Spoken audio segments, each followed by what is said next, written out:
মূলক সাহিত্যের মাস্টার্সের শিক্ষার্থী। প্রথমত বাংলাদেশ ছাত্র শিবির জাহাঙ্গীরনগর বিশ্ববিদ্যালয়কে ধন্যবাদ জানাই যে শিবির সম্পর্কে আমাদের জানার দীর্ঘদিনের কৌতূহল ছিল।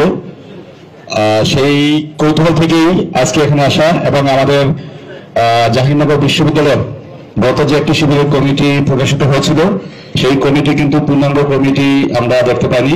সেটা নিয়ে আমাদের সকলেরই দীর্ঘদিনের আগ্রহ ছিল যে ওই কমিটিতে শুধুমাত্র 3 জনের কমিটি আমাদের সামনে এসেছে। এখন ওই কমিটির মেয়াদ শেষ হওয়ার পর নতুন আরেকটি কমিটি এসেছে। এই কমিটিতেও কিন্তু এখনো কমিটি পূর্ণাঙ্গ করা হয়নি। আমরা যারা জাহাঙ্গীরনগর বিশ্ববিদ্যালয়ে যারা আছি এবং দীর্ঘদিন যাবৎ আমরা এই 5 আগস্টের পর থেকে শিবিরের 2-3 হিসাবে বা স্মৃতি হিসেবে যারা আমরা আখ্যায়িত হচ্ছি বা ট্যাগিংয়ের শিকার হচ্ছি, দয়া করে পূর্ণাঙ্গ কমিটি কত দিন সেটা বলেন এবং এই কমিটি প্রকাশের মাধ্যমে আমরা যারা অন্যান্য প্ল্যাটফর্মে কাজ করতেছি সেই ট্যাগিং থেকে আমাদেরকে একটু মুক্তি দেন।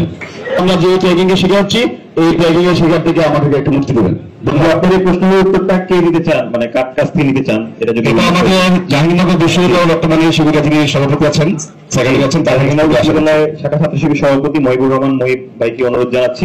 এখানে দুইটা পার্ট হয়ে গেছে, একটা হচ্ছে যে কমিটি। তো আমরা কেন্দ্র থেকে যেটা করি যে সারা দেশে আমাদের ক্যাম্পাসগুলো এবং মহানগর জেলা শাখার মূল কমিটি আমরা কেন্দ্র থেকে দিয়ে থাকি, আর বাকি ফুল এখতিয়ারটা থাকে শাখা সভাপতির এবং তিনি তার যারা জনশক্তি রয়েছেন তাদের সাথে পরামর্শ ভিত্তিতে কমিটি দিয়ে থাকে। তো আমরা সেই পার্টটা আমি ভাইয়ের কাছে পাস করছি। ধন্যবাদ। সুন্দর একটি প্রশ্ন করেছেন। আমরা ক্যাম্পাসে যেদিকে যাই, যারা অধিকারের প্রশ্নে কথা বলে, যারা বিভিন্ন ধরনের শিক্ষার্থীদের কল্যাণে কথা বলে, দাবি দেওয়া আদায়ের জন্য কথা বলে, তারা প্রায়ই আমাদেরকে বলে যে তোমরা কখন পূর্ণাঙ্গ কমিটি নিয়ে আসবে।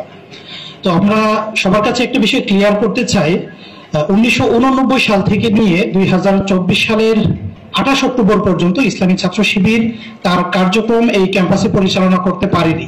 একটা সংগঠনকে যখন 35 বছর কাজ করতে দেওয়া হয়নি, স্বাভাবিকতই যখন তারা কার্যক্রম পরিচালনা করে তাদের গুছিয়ে উঠতে, তাদের জনশক্তিদেরকে অ্যাকোমোডেট করতে একটু সময়ের প্রয়োজন হয়।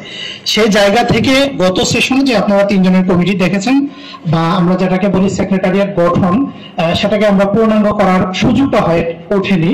তবে এবছর যেটা আপনারা দেখেছেন, 3-তেসরা জানুয়ারি জাহাঙ্গীরনগর বিশ্ববিদ্যালয়ের সভাপতি নির্বাচিত এবং সেক্রেটারি মনোনীত হয়েছে।